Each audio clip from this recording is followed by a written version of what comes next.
बिस्मिल्लाहिर्रहमानिर्रहीम। अस्सलाम वालेकुम माय यूट्यूब फैमिली, कैसे हैं आप सब। उम्मीद करती हूँ आप सब खैरियत से होंगे।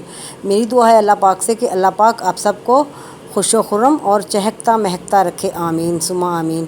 तो आज मैं फिर एक बार 5 स्टार किचन में हाज़िर हुई हूँ, आपके साथ हूँ और बेकरी स्टाइल के बिस्किट लेके हाज़िर हुई हूँ। बहुत ही खस्ता बग़ैर ओवन के बिस्किट तैयार करूँगी, बहुत ही मज़े के होंगे जो कि मुंह में घुल जाएंगे। तो चलो शुरू करती हूँ। अल्लाह के बाबरकत नाम से जो हमें दिल की गहराइयों तक जानता है। यहाँ मैंने शीशे का एक साफ़ सुथरा बाउल लिया और उसमें मैंने हाफ़ कप जो है ना वो घी का लिया। ना तो ये फ्रिज का ठंडा घी है और ना ही ये मेल्ट हुआ है, बस आप देख लें कि इस तरह का होना चाहिए जैसा मैंने यहाँ लिया है। उसके साथ ही यहाँ मैंने हाफ़ कप जो शुगर है वो ली है और उसे बारीक मैंने पीस लिया था। और पीसने के बाद इस तरह छान लेना है ताकि कोई भी चीनी का जो मोटा दाना है वो अंदर ना रहे। इस तरह से हमारे बिस्किट जो है मोटी चीनी से ख़राब हो जाएंगे, वो चीज़ नहीं बनेगी जो हम एक बारीक चीनी से बनाएंगे। तो इस तरह आधा कप मैंने यहाँ पिसी हुई चीनी ली है और आधा कप घी। इन दोनों को आपने हैंड बीटर से इस तरह अच्छी तरह मिक्स कर लेना है। एक फॉर्म सी की तरह की इसकी लुक होनी चाहिए जिस तरह यहाँ मैंने बनाई है, ये आप देख रहे हैं। और इसके साथ ही यहाँ मैंने तकरीबन आधा टीस्पून जो है वो वनीला एसेंस के लिया है ताकि इसका फ्लेवर जो है थोड़ा सा अच्छा और खुशबू जो है वो अच्छी आए। और उसके साथ ही अब हमने क्या करना है, यहाँ मैं एक अंडा ले रही हूँ। अंडे को इस तरह आपने तोड़ना है और उसकी सफ़ेदी और जो जर्दी है वो दो पार्ट्स में अलग अलग कर लेनी है जिस तरह के मैंने की है। सफ़ेदी को मैंने एक अलहदा बर्तन में निकाल लिया और जर्दी जो है वो इस तरह मैंने उंगलियों में रखी है। सफ़ेदी सारी निकल गई है, वो आप देख रहे हैं। और जर्दी जो है वो मैंने अलग कर लिया। ये जो सफ़ेदी है उसको हम ज़ाया नहीं जाने देंगे, वो हम अंदर बिस्किटों के ऐड कर देंगे उसी बैटर में। और फिर एक बार बीटर को चलाएँगे और अच्छी तरह सफ़ेदी जो है वो अंदर चीनी और घी में घुल जाए। तो यहाँ जो सफ़ेदी है वो अच्छी तरह मैंने मिक्स कर लिया है। ये देखिए, आप देख सकते हैं बहुत ही अच्छा सा हमारा जो बैटर है वो तैयार हो गया। अब यहाँ मैंने एक कप मैदा का लिया और वो भी मैंने इस तरह छान लिया है। मैदा हालांकि मैंने पहले से छाना हुआ है, लेकिन मैं आपको दिखा रही हूँ कि छान के इस्तेमाल करना। और एक टीस्पून जो है वो मैंने बेकिंग पाउडर इस्तेमाल किया है। बेकिंग पाउडर ही आपने इस्तेमाल करना है, ना कि बेकिंग सोडा आपने कभी भी बिस्किटों में नहीं ऐड करना। तो इस तरह मैदा भी मैंने छान लिया। अब हाथ की मदद से मैं इसको अच्छी तरह मसलूँगी और फिर मसलने के बाद ज़बरदस्त सी जो है वो अपनी डो जो है वो मैं बिस्किटों की तैयार कर लूँगी। तो इस तरह से आपने ये देखो ज़बरदस्त सी यहाँ मेरे जो डो है वो तैयार हो रही है। बिल्कुल हर चीज़ परफेक्ट है। आप इसी तरह अगर नाप तोल आपका पूरा होगा तो आपके बिल्कुल बिस्किट जो हैं वो परफेक्ट बनेंगे। तो यहाँ जो मेरी डो है वो बिल्कुल तैयार हो गई है। ये देखें बहुत ही सॉफ्ट है, जिस तरह हमें चाहिए बिल्कुल वैसी है। ना तो ये ज़्यादा सॉफ्ट है और ना ही ये ज़्यादा हार्ड है। अब क्या करना है कि यहाँ मैंने एक प्लास्टिक की शीट ली है, उसको रैप यहाँ बिछा के उसके ऊपर सारा अमेज़ा जो है डो जो है वो मैंने इस तरह रख ली और उसे हाथों की मदद से थोड़ा सा चपटा किया। उसके बाद थोड़ा सा बेलन की मदद से इसे रोटी की तरह बेल रही हूँ, लेकिन रोटी जितना बारीक आपने इसको नहीं बेलना। ये देखिए इस तरह से मैंने हाफ़ जो वो शीट थी लेमिनेशन कागज़ वो मैंने ऊपर कर लिया। अगर आपके पास बटर पेपर है तो आप बटर पेपर पे भी इसी तरह रख के बेल सकती हैं। अब आपने क्या करना है, मैंने छुरी पकड़ी और छुरी की मदद से ये मैं गोल बिस्किट नहीं बनाऊंगी, इसलिए मैंने इस तरह से इसको कटिंग कर लिया। जिस तरह के जितने साइज़ बिस्किट के होते हैं उससे थोड़ा सा आपने कम रखना है, क्योंकि जब बेक होंगे तो तब ये थोड़े से फूल जाएंगे और बड़े हो जाएंगे। तो इस तरह से आपने लाइनें लगा लेनी है। उसके बाद इसके किनारे इस तरह काट के बिल्कुल बराबर कर लेने हैं। और जो कटा हुआ हमारा अमेज़ा है वो दोबारा फिर हम इसी तरह उसकी एक रोटी बनाएंगे और फिर इसी तरह दोबारा बिस्किट बना लेंगे।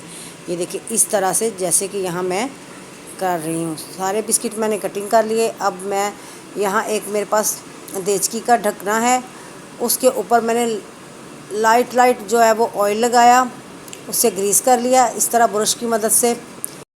यहाँ मैं बटर पेपर बिल्कुल भी यूज़ नहीं करूँगी। तो इस तरह जो मैंने बिस्किट कटिंग किए थे वो मैंने इस ढकने के ऊपर रख लिए हैं और वो जो जर्दी थी हमारे पास उसको अच्छी तरह मिक्स किया और ब्रश की मदद से इस तरह बिस्किटों के ऊपर लगा ली। लगाने के बाद आपने पहले से ये देखें तवा जो था वो मैंने गर्म होने के लिए चूल्हे पे रखा हुआ है। तो यहाँ जो तवा है वो बिल्कुल हमारा रेडी गर्म हो चुका है। अब यहाँ मेरे पास तिल हैं सफ़ेद, आप चाहें तो काले तिल भी लगा सकते हैं, लेकिन मेरे पास इस वक्त सफ़ेद तिल थे इसलिए अब वो मैंने एक चुटकी से मैंने उठाए हैं और इस तरह से करके आहिस्ता आहिस्ता चुटकी की मदद से मैंने बिस्किटों के ऊपर लगाने हैं, ताकि ये 2 उंगलियों के दरमियान इस तरह जिस तरह का मैं आपको दिखा रही हूँ आपने तिल पकड़ने हैं, ताकि जो हम तिल हैं वो इस ढकने के ऊपर गिरने ना पाएँ, वरना वो जले हुए की खुशबू जो है वो बिस्किटों के अंदर से आएगी। तो इस तरह से ये देखें मैंने सारे बिस्किट जो हैं उनके ऊपर माशाल्लाह से तिल भी लगा लिए और जो अंडे की जर्दी थी वो भी लगा ली। मैं आपको दिखाती हूँ इस तरह से, जिस तरह के यहाँ मैंने यूँ लगाई है। तो दूसरी तरफ हमारा जो तवा है वो बिल्कुल रेडी गर्म है, उसके ऊपर ये मैंने स्टैंड रखा और स्टैंड के ऊपर ये प्लेट मैंने रख दी। प्लेट रखने के बाद यहाँ मेरे पास खुले मुंह वाला एक देचका है, वो इसके ऊपर मैं इस तरह से कवर कर दूँगी। यहाँ मैं आपको दिखाऊंगी कि इस तरह से आपने उल्टा करके देचके की थोड़ी सी जो ऊंचाई है वो ज़्यादा होनी चाहिए। तो यहाँ तकरीबन पहले जब मैंने तवा रखा था तो तवे को फुल गर्म किया है, 5 मिनट चूल्हे को मैंने फुल चलाया। उसके बाद यहाँ आपने 20 से 25 मिनट तक बिल्कुल लो फ्लेम पे आपने बिस्किटों को रखना है। तो यहाँ 20 से 25 मिनट हो गए। अब मैं यहाँ से आपको देचका उठाती हूँ और बिस्किट किस तरह के बने हैं देखते हैं। माशाल्लाह से बहुत ज़बरदस्त से हमारे तिलों वाले बिस्किट जो हैं वो तैयार हो गए हैं। तो अब मैं इसे निकालती हूँ आपके सामने। इंशाल्लाह बहुत ही खस्ता बहुत ही मज़ेदार हमारे ये बिस्किट तैयार हुए हैं और इनको मैं अब चूल्हे से उठाती हूँ। अभी आपके सामने बहुत गर्म है, किसी कपड़े से आपने ढकने को पकड़ना है इस तरह से। तो ये यहाँ से मैंने उठा लिया, अब मैंने स्लैब पे रखा। ये देखें अब मैं इसे डिश में निकालती हूँ और दूसरा बैच जो है वो रखती हूँ, फिर एक ही बार आपको डिश आउट करके दिखाऊंगी। तो ये अभी बिस्किट बहुत गर्म है। मैं यहाँ चम्मच की मदद से बिस्किटों को उठा रही हूँ। ये आपको मैं ये दिखाऊं कि ये देखें बटर पेपर के बगैर भी ढकने के ऊपर बहुत ही मज़े के बिस्किट और बहुत ही खस्ता तैयार हुए हैं। ढकना भी बिल्कुल हमारा साफ़ है, ये आप यहाँ देख सकते हैं। माशाल्लाह से हमारे जो बिस्किट हैं वो बहुत ही कमाल के बहुत ही खस्ता से बेकरी स्टाइल तैयार हुए हैं। तो अब मैं यहाँ दूसरा बैच जो है वो रख रही हूँ। मैंने ढकने को अच्छी तरह साफ़ किया और उसके बाद फिर ये बिस्किट ऊपर रखे, उसके ऊपर सब के ऊपर मैंने जर्दी लगाई और तिल लगाए और माशाल्लाह से दोनों बैच हमारे ये देखें ज़बरदस्त से बिस्किट जो हैं वो तैयार हो गया, बहुत ही खस्ता हैं। यहाँ आप देख सकते हैं कि 1 कप मैदे से मैंने ढेरों बिस्किट बनाए हैं ट्रे भर के। बहुत ही कम कॉस्ट आई है। अगर इतने बिस्किट हम बेकरी से लेने जाएं तो कम अज़ कम 700 से 800 रुपये के मिलेंगे हमें। अगर किलो हम बिस्किट लें तो वो तकरीबन 1000 या 1200 के मिलेंगे। तो आप ये देख सकते हैं कि एक मैदे में मैंने बेकरी स्टाइल जायके में ज़रा भी फ़र्क नहीं है। बहुत ही खस्ता और बिल्कुल ज़बरदस्त हमारे बिस्किट जो हैं वो तैयार हुए हैं। वीडियो अच्छी लगी तो वीडियो को लाइक करें, मेरे चैनल को सब्सक्राइब करें और बेल आइकन बटन को ज़रूर प्रेस किया करें ताकि मेरी आने वाली नई वीडियो का नोटिफिकेशन आप तक बआसानी पहुंच जाए। और कमेंट बॉक्स में कमेंट ज़रूर किया करें, आपके एक कमेंट से हमारी हौसला अफजाई हो जाती है। देख सकते हैं कि फ़्रंट और बैक दोनों से ज़बरदस्त से हमारे बिस्किट तैयार हुए हैं। माशाल्लाह बहुत ही ज़बरदस्त है। मुझे पूरा यकीन है कि अगर आप ये ट्राई करेंगी तो मेरी बहनें बेटियां जो भी ये बिस्किट बनाएंगी पहली बार में ही कामयाब हो जाएंगी।